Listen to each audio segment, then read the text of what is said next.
कायदा कानून हमारे इंटरव्यू बेस्ड सीरीज में हमारे सभी दर्शकों का बहुत अभिनंदन है। मैं चांदनी लेके आई हूँ आज सेकेंड एपिसोड।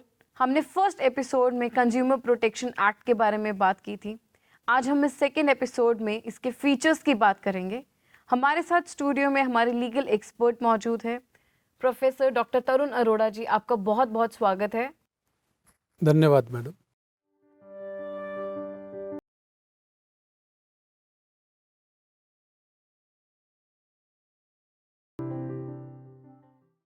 उपभोक्ता संरक्षण अधिनियम का उद्देश्य क्या है? उपभोक्ता संरक्षण अधिनियम 2019 का मूल उद्देश्य उपभोक्ताओं की समस्याओं को समय पर हल करने के लिए प्रभावी प्रशासन और जरूरी प्राधिकरण की स्थापना करना और उपभोक्ताओं के हितों की रक्षा करना है। उपभोक्ता संरक्षण अधिनियम 2019 की प्रमुख विशेषताएं। केंद्रीय उपभोक्ता संरक्षण प्राधिकरण यानी कि सीसीपीए की स्थापना। उपभोक्ता संरक्षण अधिनियम 2019 में केंद्रीय उपभोक्ता संरक्षण प्राधिकरण की स्थापना का प्रावधान है, जो उपभोक्ताओं के अधिकारों की रक्षा के साथ साथ उनको बढ़ावा देगा और लागू करेगा। यह प्राधिकरण अनुचित व्यापार प्रथाओं, भ्रामक विज्ञापनों और उपभोक्ता अधिकारों के उल्लंघन से संबंधित मामलों को भी देखेगा।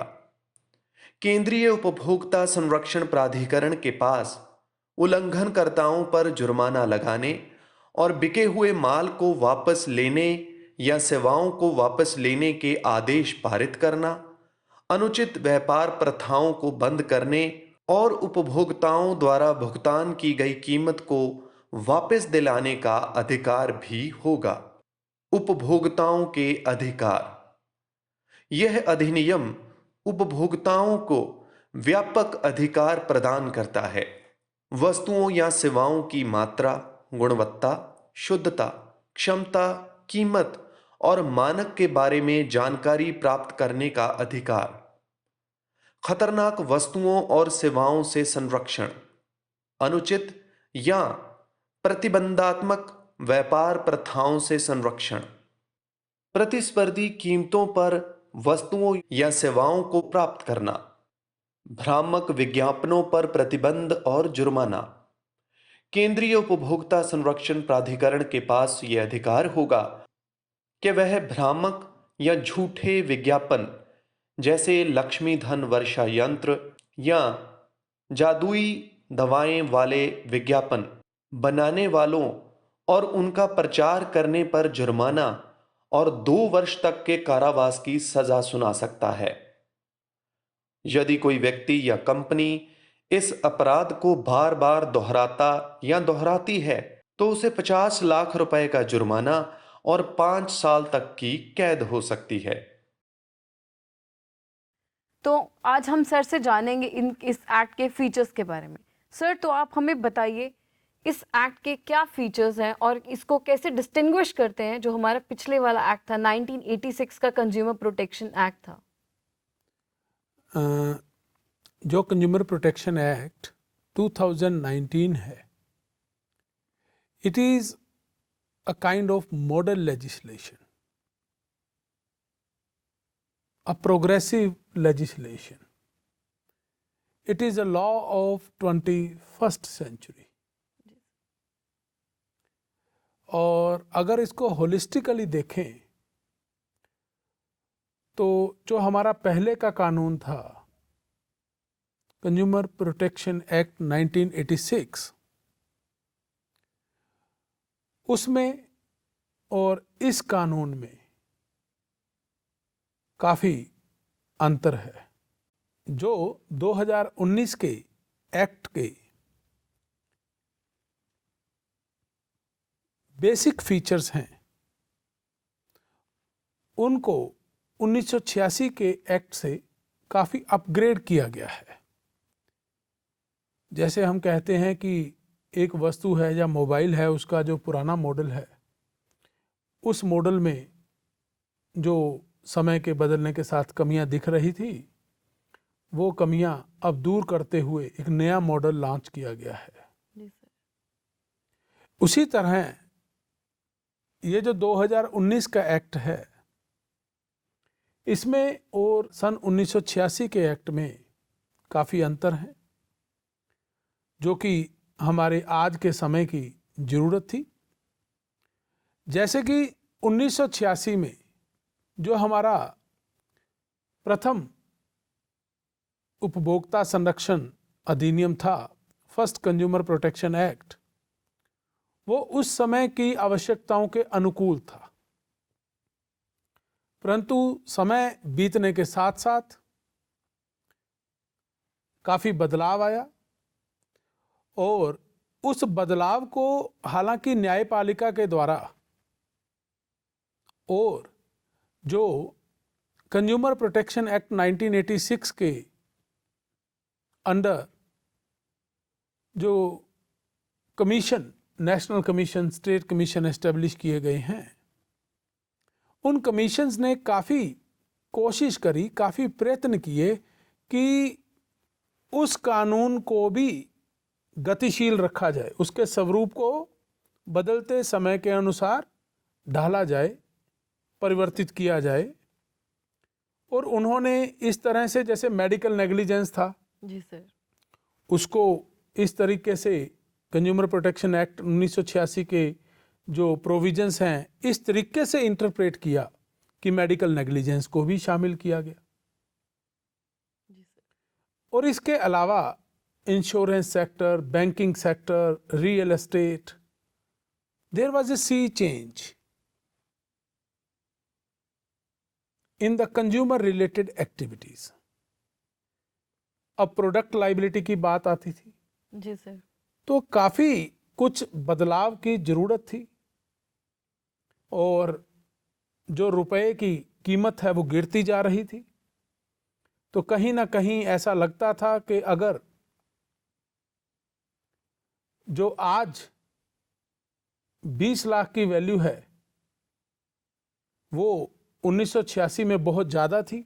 जी सर, तो ये कई चीज़ें हैं, जैसे मुद्रास्फीति है और इसके अलावा हमारे जो सामाजिक आर्थिक जीवन में परिवर्तन आए हैं और इस परिवर्तनों के दौर के चलते आज इस नए कानून को काफ़ी सुविधाजनक, सुलभ बनाया गया है, ताकि उपभोक्ताओं की जी सर, जो उनके अधिकारों के हित की, संरक्षण की सार्थक तरीके से व्यवस्था की जा सके। जी सर, जैसे कि आपने प्रोडक्ट लाइबिलिटी के बारे में बात की, तो हम इसी पे चर्चा कर लेते हैं। प्रोडक्ट लाइबिलिटी के जो जब ये एक्ट फॉर्म हो रहा था, तो प्रोडक्ट लाइबिलिटी की रिगार्डिंग न्यूज़पेपर्स, टेलीविजन्स में बहुत बात की गई थी, तो इसी पे थोड़ी चर्चा कर लेते हैं।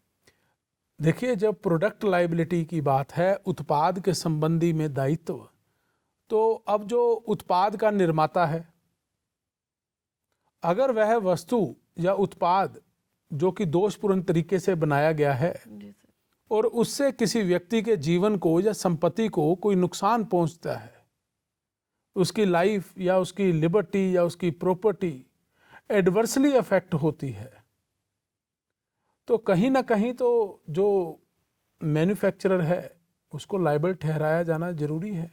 जी सर, अदरवाइज तो देखिए, जो कंज्यूमर है वो सिविल कोर्ट में जाएगा या क्रिमिनल कोर्ट में जाएगा, तो सिविल व क्रिमिनल कोर्ट में जो मामलों की संख्या है वो पहले से ही काफ़ी ज़्यादा है, बिल्कुल, जो पेंडिंग मैटर्स हैं। तो सिविल या क्रिमिनल लायबिलिटी के तहत उसको जिम्मेवार ठहराने के लिए रादर जो समय लगता है वह भी काफ़ी लंबा लगता है। और कंज्यूमर प्रोटेक्शन एक्ट में जो प्रोडक्ट लायबिलिटी है वो इस 2019 के जो एक्ट है इसका एक विशेष लक्षण है। जी सर, तो वो निश्चित तौर पर उससे उपभोक्ताओं को फ़ायदा होगा। और इस एक्ट में not only civil law but also some aspects of criminal law, जो हमारे आपराधिक कानून हैं उसके सिद्धांतों का भी समावेश किया गया है। जी सर, तो अगर आप उस दृष्टिकोण से देखें तो यह जो अधिनियम है बड़ा ही समन्वित, सुनियोजित जी सर। तरीके से बनाया गया, जिसमें जो सिविल लॉज हैं और क्रिमिनल लॉज हैं, दोनों के जो बेसिक प्रिंसिपल्स हैं, फंडामेंटल प्रिंसिपल्स हैं, उनको शामिल किया गया है, जिसके तहत प्रोडक्ट लाइबिलिटी का जो कंसेप्ट है वो इनकॉर्पोरेट किया गया है। सर, तो जिस तरह से हम प्रोडक्ट लाइबिलिटी की बात कर रहे थे, हमारे एक्ट में जो प्रोडक्ट लाइबिलिटी के प्रोविजंस हैं, क्या इन्हें हम यूएस के लेमन लॉज के साथ इक्वेट कर सकते हैं? यूएस के जो लेमन लॉज हैं वो पर्टिकुलरली ऑटोमोबाइल सेक्टर में लागू होते हैं, और जो कंज्यूमर प्रोटेक्शन एक्ट 2019 के अंतर्गत प्रोडक्ट लाइबिलिटी का जो सिद्धांत है यह उससे काफ़ी वाइडर है। जी सर। तो कई तरह के ऐसे मुकदमे पहले सिविल लॉ के अंतर्गत आए, जिसमें प्रोडक्ट में फॉल्ट पाया जाने पर सिविल कोर्ट्स ने, कोर्ट्स ऑफ इक्विटीज़ ने मैन्युफैक्चरर को लायबल ठहराया। जी सर। तो जो प्रोडक्ट लायबिलिटी का जो सिद्धांत है, जो अवधारणा है, वह काफ़ी व्यापक है, और इसको लेमन लॉ से जो है मिलाना या उसके संदर्भ में इंटरप्रेट करना, इसके अर्थ को संकुचित करना होगा। बिल्कुल सर।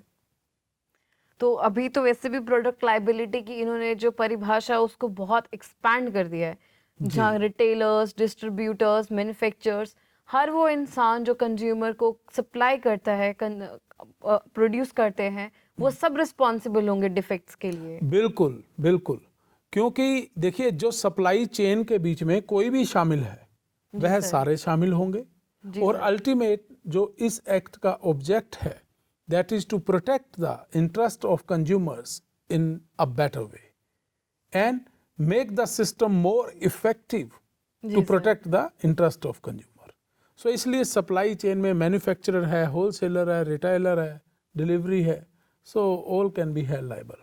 जी सर, बिल्कुल सर। और इसके बारे में मैं एक बात और ऐड करनी चाहूँगा प्रोडक्ट लाइबिलिटी के बारे में, कि जो पहले हम सिद्धांत देखते थे लॉ ऑफ कॉन्ट्रैक्ट के अधीन या लॉ ऑफ टोर्ट्स के अधीन, एक बार वो जो कार्लिल वर्सेस, हाँ, कार्बोलिक स्मोक बॉल कंपनी का केस था, और इसी तरह जिंजर बियर में जो एक स्नेल पाया जाता है। तो अब वह जो उस तरह के सारे कंसेप्ट्स हैं, उसके लिए उन कानूनों का अप्रत्यक्ष तौर पर सहारा लेने की जरूरत नहीं है। जी सर। अब तो स्पष्ट तौर पर, परोक्ष तौर पर, प्रत्यक्ष तौर पर जी सर आपके लिए कंज्यूमर प्रोटेक्शन एक्ट हाजिर है। जी सर। और दर्शकगण भी जो उपभोक्ता हैं वो निश्चित तौर पर इस एक्ट की, जो नई एक्ट की जो एक व्यवस्था है, उसका लाभ उठा सकते हैं। जी सर। तो अब हमें प्रेसिडेंट्स पे सिर्फ वो नहीं रहना पड़ेगा निर्भर, हमारे पास अपना एक्ट है। या क्योंकि आप बिल्कुल सही कह रहे हैं कि अब पूर्व निर्णयों की बात नहीं है। जो प्रेसिडेंट्स थे, अब हमारी खुद की लेजिस्लेचर ने उसको एक लेजिस्लेशन के रूप में फुल फ्लेज रिकॉग्निशन दे दी है। उन्हीं सिद्धांतों को सम्मिलित किया गया है नए कानून के अंतर्गत। जी सर। जैसे कि आपने अभी बात की कि number of pendency of cases के बारे में बात करते हैं, तो अभी के रिसेंट पार्लियामेंट सेशन में भी इसकी बात की गई थी। तो एक राज्यसभा की क्वेरी के अनुसार उन्होंने बताया गया था पर मिलियन पॉपुलेशन सिर्फ 20.9% जजेस अवेलेबल हैं। जी जी, जो कि बहुत कम संख्या है। तो इसी के चलते अगर हम बात करें, कुछ ऑल्टरनेटिव फॉरम्स अवेलेबल करवाए गए हैं क्या इस एक्ट के तहत, सिविल और क्रिमिनल कोर्ट्स को छोड़ के? बिल्कुल बिल्कुल। इसमें जो जिला स्तर है, राज्य स्तर है, राष्ट्रीय स्तर है, उस पर अगर किसी तरह का कोई विवाद उत्पन्न होता है कंज्यूमर व वेंडर के इन बिटवीन, या कंज्यूमर और सर्विस प्रोवाइडर के मध्य, तो उस वाद का निस्तारण, जो निपटारा है, वह करवाने के लिए अगर कंज्यूमर को कोई शिकायत है तो उस शिकायत का निपटारा करने के लिए उनको सिविल या क्रिमिनल कोर्ट में जाने की जरूरत नहीं है। जी सर।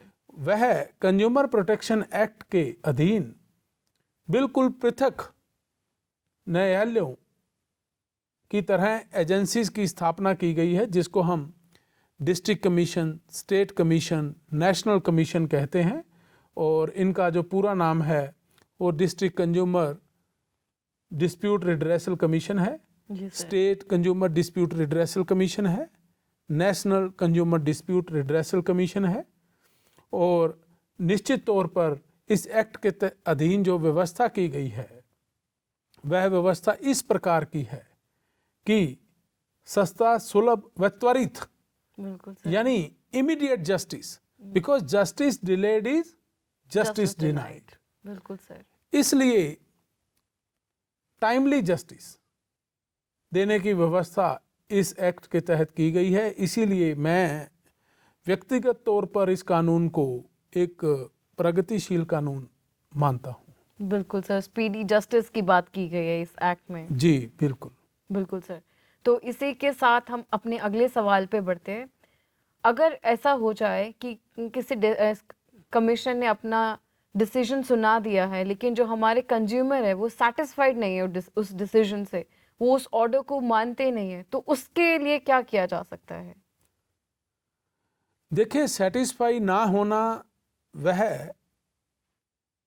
एक अलग पहलू है और उस डिसीजन को ना मानना वो अलग पहलू है। जी सर।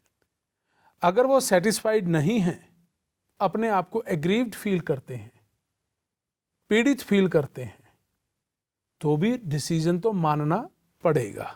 जी sir. Otherwise contempt proceedings start हो जाएंगी और फिर जो भी इन जो कमीशंस हैं उनको जो शक्तियां दी गई हैं उन शक्तियों के तहत वो फिर कार्यवाही करेंगे।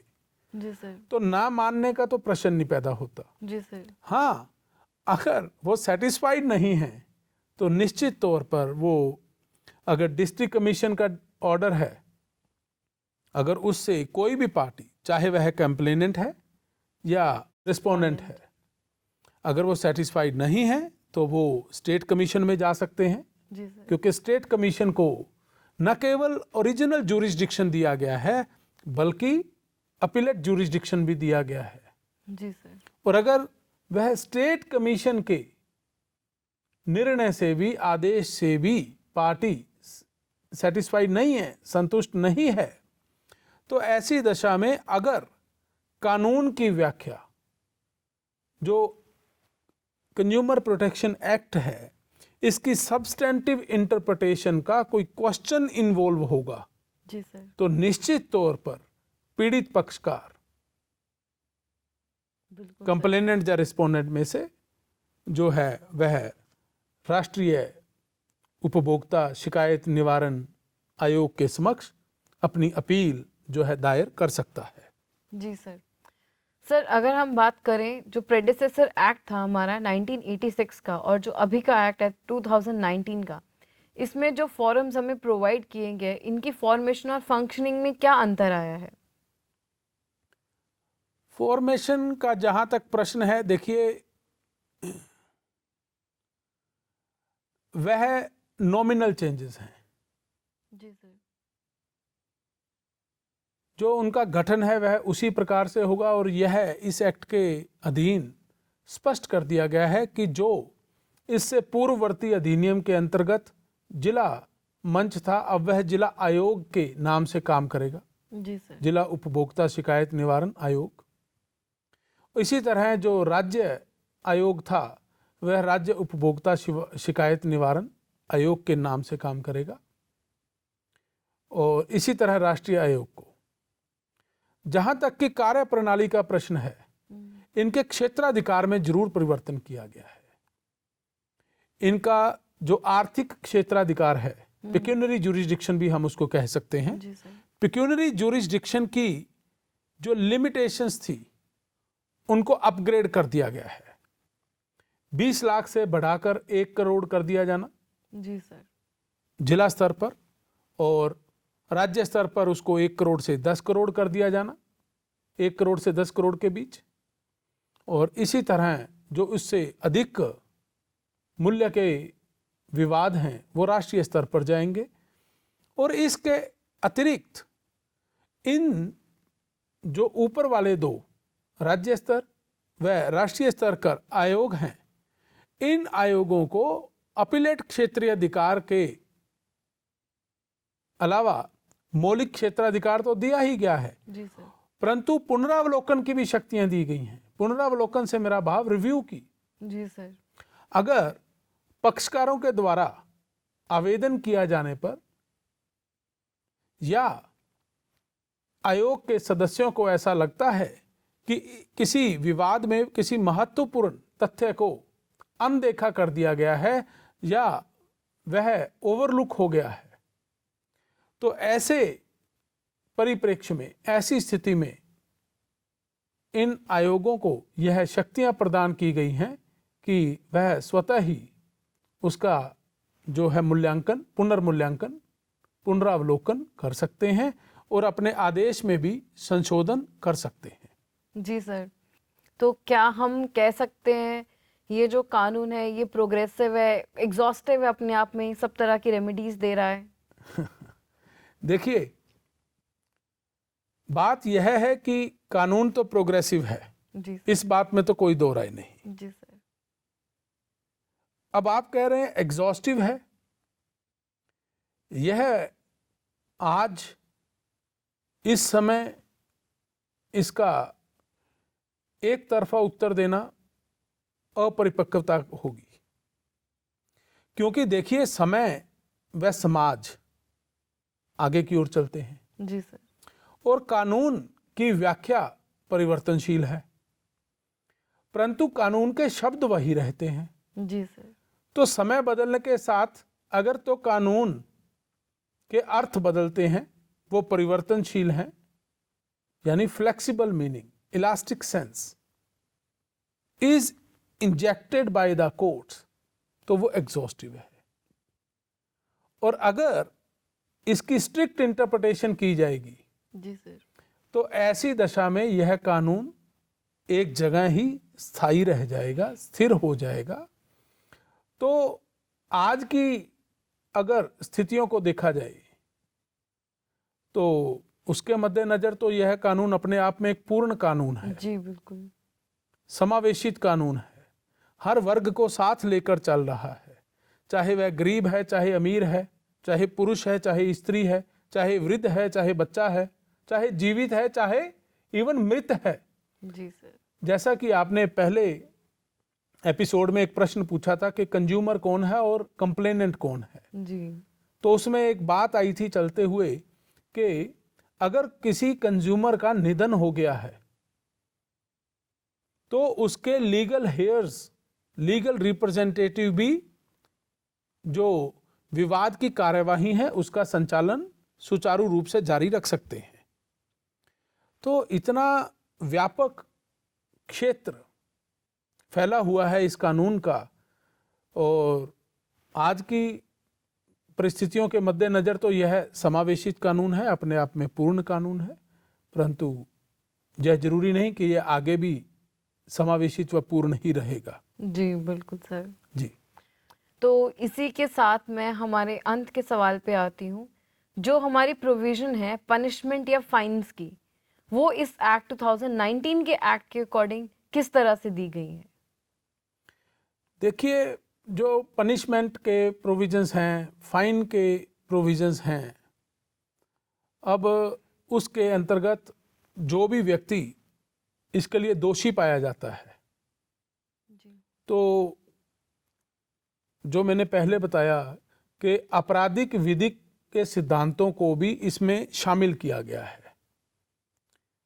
तो पहले जो कंज्यूमर प्रोटेक्शन एक्ट था उसको अक्सर सिविल लॉ ही माना जाता था, पर आज बदलते समय की ज़रूरतों के अनुसार it is a unique blend of, a unique combination of, बड़ा ही अद्वितीय एक सम्मिश्रण है, एक संगम है, जिसमें आपराधिक एवं जो दीवानी कानून हैं उनके मौलिक सिद्धांतों को शामिल कर कर जो भी उपभोक्ताओं के हितों की बेहतरी के लिए, उपयुक्त संरक्षण के लिए कदम उठाए जाने वांछित थे, जरूरी थे, वो उठाए गए हैं और इस तरीके से ताकि उपभोक्ताओं के हितों के लिए जो उपयोगी कदमों की जरूरत थी उनमें कोई कमी न रह जाए। बड़े ही गहन विचार विमर्श के बाद यह कानून आप देख सकते हैं कि लगभग 33 साल के बाद यह कानून नए कानून के रूप में आया है। जी बिल्कुल सर। जी, तो इसी के साथ हम आज के एपिसोड के अंत पे पहुंच चुके हैं। हमने आज जाना कि ये कानून के फीचर्स क्या हैं, कौन कौन से फॉरम्स हैं इसमें, अगर कोई कंज्यूमर किसी फॉरम के डिसीजन से सेटिस्फाई ना हो तो वह कहाँ जा सकते हैं रिड्रेसल के लिए। मैं हमारे प्रोफेसर साहब का बहुत बहुत धन्यवाद करती हूँ कि आप हम यहाँ आए और आपने हमें इंफॉर्मेशन शेयर की हमारे साथ। धन्यवाद मैडम।